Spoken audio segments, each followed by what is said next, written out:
היי חברים, שלום לכולם, כאן אורל דה קומפיוטר.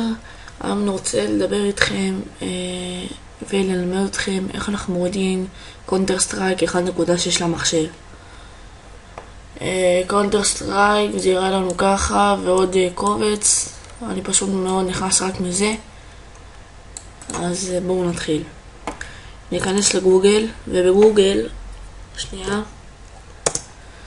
בגוגל נרשום האתר שי הגבר, ויהיה לנו פה הלינק הראשון, האתר של שי הגבר, קונטר סטרייק 1.6 להורדה, מניעת אתרים בחינם משחקים. יש לנו גם את השני, וזה אותו דבר את האמת. אז ניכנס, הופה, והנה כאן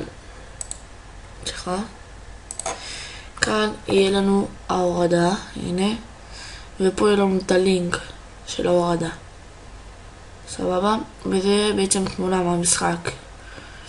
אוקיי, כאילו שתיכנסו תלחצו על זה, על no game, אבל זה בשביל המתחילים, המתקדמים כבר משחקים בסרברים כמוני והכל.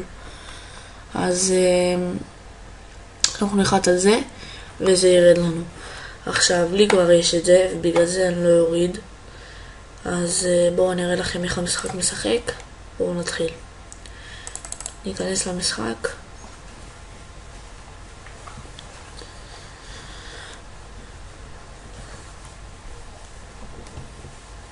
אוקיי. מי שיכנס כמוני, כמו שאני הכנסתי, וזה יראה לו ככה, ללחוץ על זה. אוקיי, נלחץ, נעשה על זה. נחכה, וזה ייכנס לנו למשחק. אתם רואים, אני הורדתי למשל מהאתר שלו. אז יהיה לנו פה no game. סבבה? זה באמת למתחילים, כמו שאמרתי, תלחצו על זה. פה אנחנו נבחר איזושהי רמה שאתם רוצים, כמה שחקנים אתם רוצים שיהיו איתכם, ואיפה אתם רוצים לשחק. אז תעשו סטארט, ותתחילו לשחק במשחק, ותהנו.